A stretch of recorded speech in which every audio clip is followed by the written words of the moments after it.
Merhaba A'dan Z'ye kanalı takipçileri. Sizlerle bugün bu görmüş olduğunuz çok şık olan örgünün yapım aşamalarını paylaşacağım. Örmesi çok keyifli. Benim modeli de çok hoşuma gitti.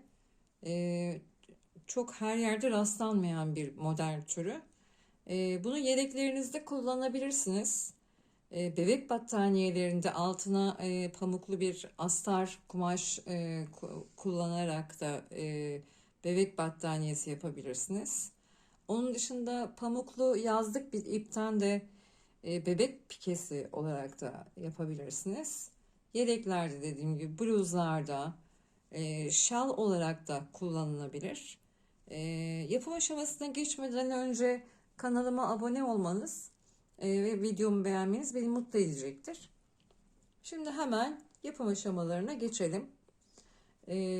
Yapım aşamasına geçmeden önce modelimiz 12 trabzan üzerine kurulu bir model. 12 artı 3, yani bu şekilde boyunu ayarlayabilirsiniz.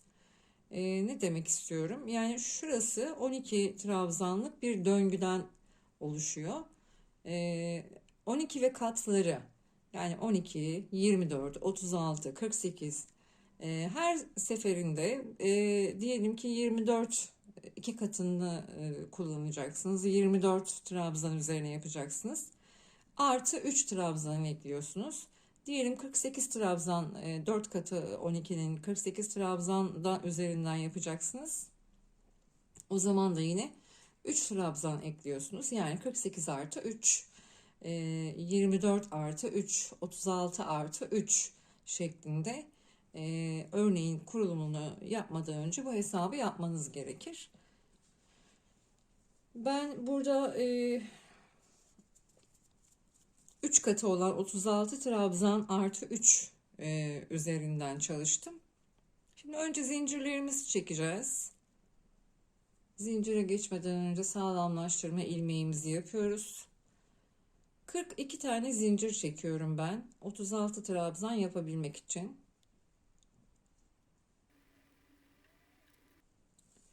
42 adet zincirimi şu şekilde çektim. 36 artı 3, özür dilerim, demin 36 trabzan dedim. 36 artı 3, yani 39 trabzan çalışacağım bu zincirlerin üzerine. Şimdi ipimi dolayarak 1, 2, 3, dördüncüye batarak hemen trabzanlarım çalışmaya başlıyorum. Her bir zincire bir trabzan olacak şekilde 36 adet, 36 artı 3, yani 39 adet trabzan çalışacağım bu sırada. 39 adet trabzanımı çalıştım. Şimdi bir üst sıraya geçiyorum. 3 zincir çekiyorum bir üst sıraya geçmek için. Ve ilk 3 tane trabzanımı trabzan olarak örüyorum.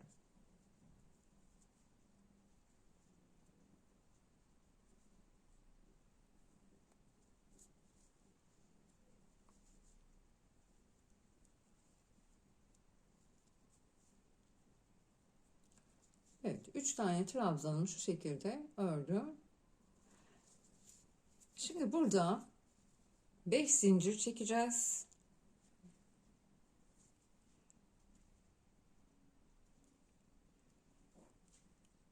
Beş zincir çektim. İpime doluyorum. Şurada 5 zincirimin başında ilk zincirim. Buranın tepesi değil. Şuradaki ilk zincir. Zincirin içine üçlü trabzan çalışıyorum. Bakın. 3 çıkışta çıkacağım burada. Bu şekilde. Burada bir yuva, halka olmuş oldu. Şu şekilde. Şimdi bu halkanın içerisine 6 adet sık iğne çalışıyorum.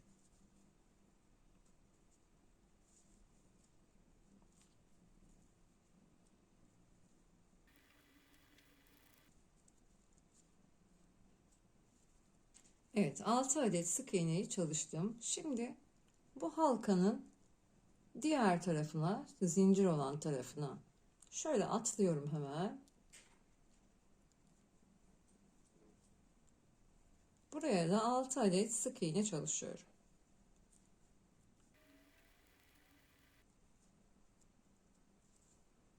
Gördüğünüz gibi şöyle bir halka oluşuyor. 6 adet sık iğnemin bu tarafı da çalıştıktan sonra burada ilk yapmış olduğum sık iğnemin şu şekilde tepesine kilitliyorum.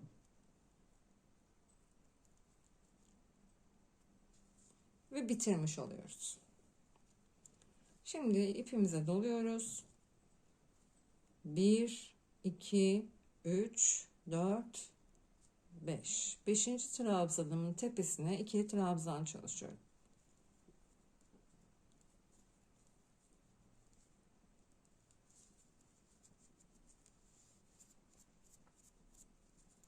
Ve burada yine bu az önce yapmış olduğumuz şu halkayı yine tekrarlıyoruz. 5 zincir çekiyorum. İpime doladım. İlk zincirime, şurada benim ilk zincirim. İlk zincirime şu şekilde batarak 3 çıkışta çıkıyorum buradan. Şimdi yuvanın içerisine aynen burada yapmış olduğum gibi ilk yarısına 6 sık iğne, diğer yarısına da yine 6 sık iğne çalışacağım. Buradaki 6 sık iğneyi çalıştım. Şimdi diğer yarısına, yani halkamın diğer tarafına çalışıyorum. 6 tane sık iğne. Diğer halkamda yapmış olduğum gibi ilk sık iğnemin şuradaki tepesine şu şekilde kaydırarak kilitliyorum. Evet, gördüğünüz gibi 2 tane bu şekilde yan yana halkamız olmuş oldu. Şimdi tekrar ipimize doluyoruz. 1, 2, 3, 4, 5. 5. trabzanımın tepesine ikili trabzan çalışıyorum. Ve burada 3 tane trabzan olacak. İlkini çalıştık. 2, 3.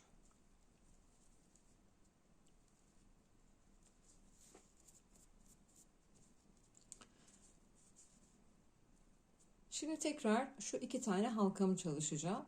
3 trabzandan sonra 5 tane zincir çekiyorum.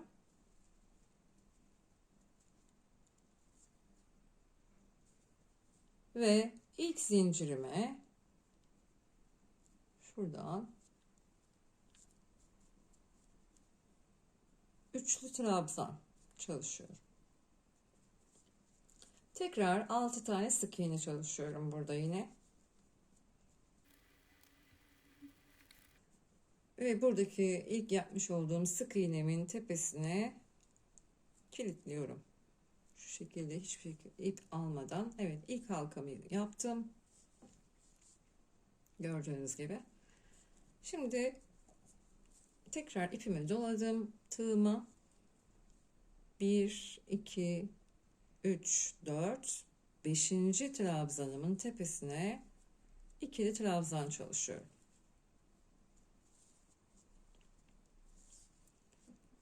Evet, bu şekilde. Şimdi yine burada 5 zincir daha çekip bu halkamdan bir tane daha yapacağım.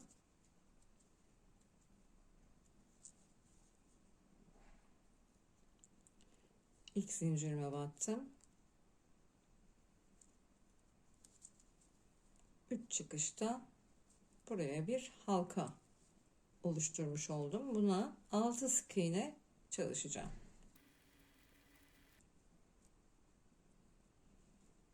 Evet, kapatıyorum halkamı. Şimdi sıra geldi. Şuradaki 3 trabzanı yapacağım. Yani bu sırada 2 tane halka, 3 tane trabzan, 2 tane halka, 3 trabzan, 2 tane halka, 3 trabzan şeklinde bu sıramızı bu şekilde tamamlayacağız. Sıramızı tamamladım. İlk sıramız dediğim gibi bu şekilde halkalardan oluşuyor. En son burada 3 tane trabzanla bitirdik. Şimdi bir üst sıraya çıkmak için 3 zincir çekiyorum. Yine baştaki 3 tane trabzanım var. Trabzanlarımı çalışıyorum.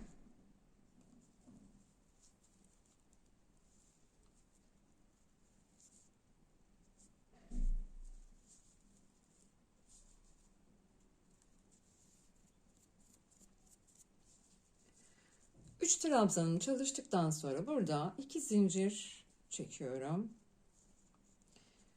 Şuraya, şuradaki yuva, bakın burada bir tek trabzanımız var, 2 tane yuvarlağın arasında.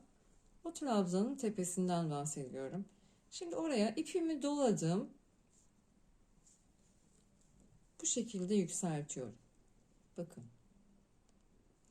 1. Tekrar ipimi doladım. 2.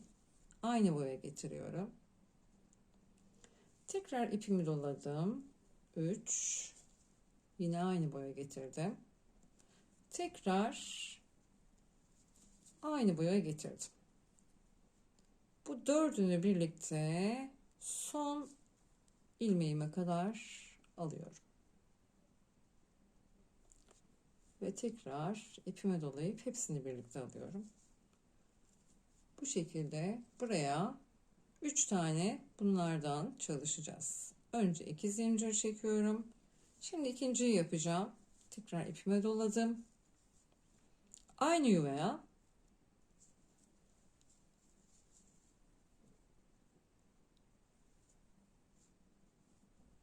ikinciyi yapıyorum. Aynı yuvaya üçüncüyü yapıyorum. Dördüncüyü yapıyorum. Dördünü birlikte son ilmeğe kadar çektim. Tığımın üstünde 2 tane ilmek kaldı. İkisini birlikte ayrıca aldım. 2 tane zincir daha çekiyorum. Şimdi üçüncüyü çalışacağım bu aynı yuvaya. 2 yuvarlağımın ortasına çalışıyorum bunu. Tekrar ipime doladım. Aynı yuvaya bir tane yaptım. İkinciyi yaptım. Üçüncüyü yaptım. Ve dördüncü. Dördünü birlikte çekiyorum. Son ilmeğim kalıyor. Onu almıyorum. Şimdi hepsini birlikte alarak burayı tamamlıyorum. Evet. Görüntü bu. Bu şekilde. Şimdi devam ediyoruz. 2 zincir çekerek üçlü trabzanlarımı ortadaki çalışıyorum.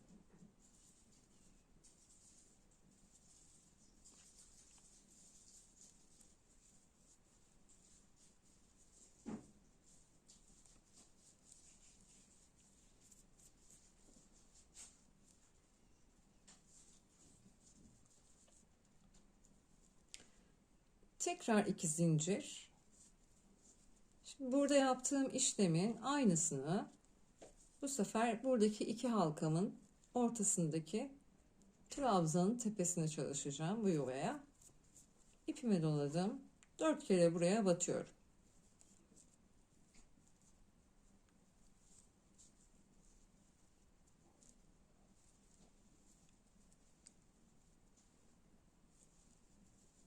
Evet, 4 kere battım. Hepsini beraber aldım. Son ilmeği almadım. 2 tane ilmek kaldı tığımın üstünde ve hepsini beraber aldım. Bu şekilde. 2 zincir çektim. Aynı yuvaya 4 kere daha batacağım.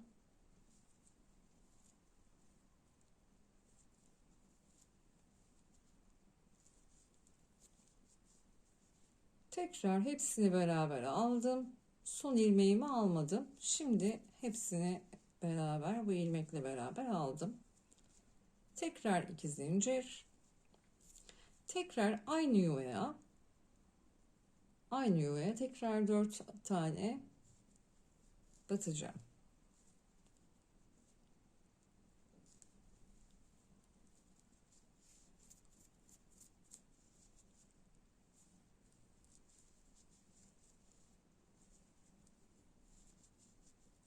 Dördünü birden çekiyorum. Kapattım. Son 2 ilmeğim kaldı. Onları da bu şekilde kapatıyorum. Evet, bu sırayı da bu şekilde ortalarına çalışarak, az önce bahsettiğim, anlattığım gibi ortalarına çalışarak tamamlıyoruz. Sıramı tamamladım.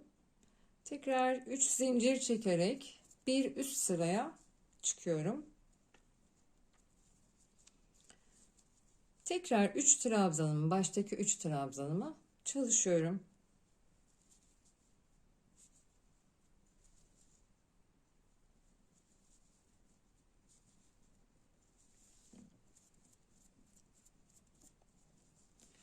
Şimdi bu sırada sık iğne çalışacağız. Başka bir işlem yok. Baştaki şu boşluğumuza 2 tane sık iğne. Bu çiçeklerimizin arasındaki zincirlerimizin üzerine 4 adet sık iğne. 2 3 4. Şimdi hemen hiç zincir çekmeden öbür boşluğa başlıyorum. Oraya da 4 tane sık iğne. 2 3 4. 3 tane trabzanım var. Oraya gelmeden önce de yine şurada 2 tane zincirim var. O 2 zincirin üzerine de 2 tane sık iğne. Trabzanlarımdayım. Trabzanlarımı normal trabzan olarak çalışmaya devam ediyorum.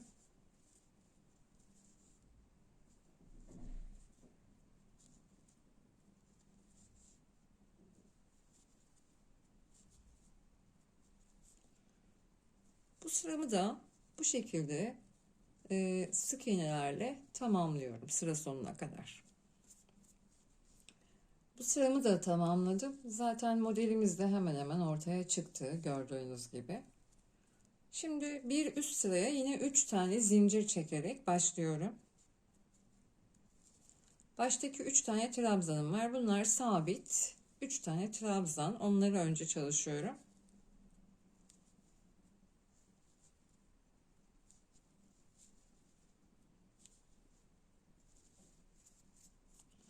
Şimdi burada 5 zincir çekip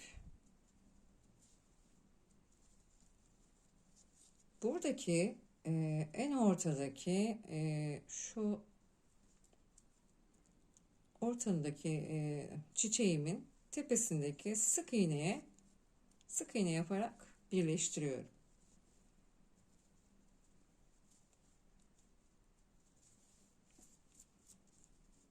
Burada trabzanlarım var 3 tane arada. Onları çalışacağım 5 zincir çekerek.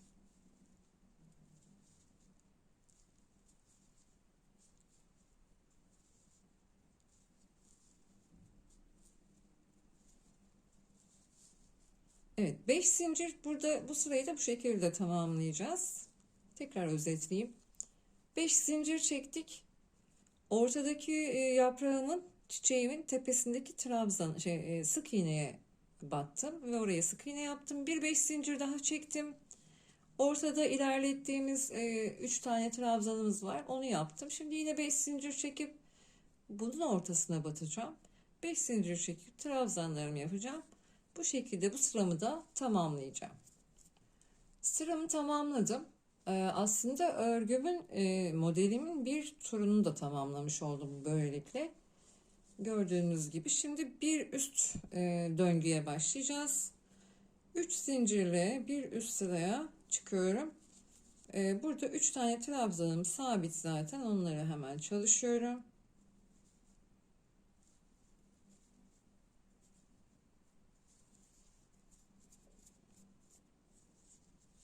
Şimdi burada ilk önce şuradaki halkamızı çalışmıştık. Yine aynı şekilde 5 zincir çekerek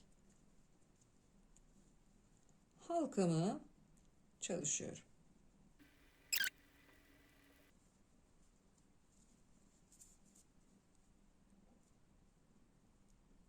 Ve burada kilitleme yapıyorum hemen. Halkamı çalıştım. İlk halkam. Şimdi ipimi doluyorum. 5 zincirimi şurada yuvam var. 5 zincirimi birleştirdiğim. Oraya ikili trabzan çalışıyorum. Evet. İlk halkamı yaptım. Şimdi yanına ikinci halkamı yapacağım. Tekrar 5 zincir.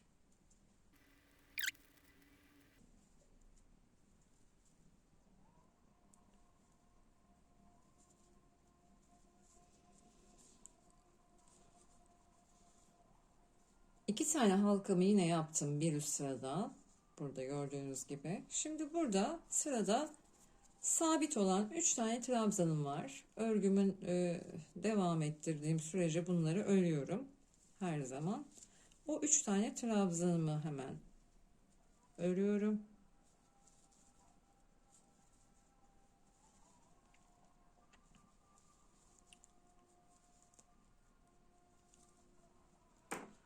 Ve bu şekilde örgü döngüsünü tamamlamış oluyoruz. Yani bir üst örgü döngüsüne geçmiş oluyoruz.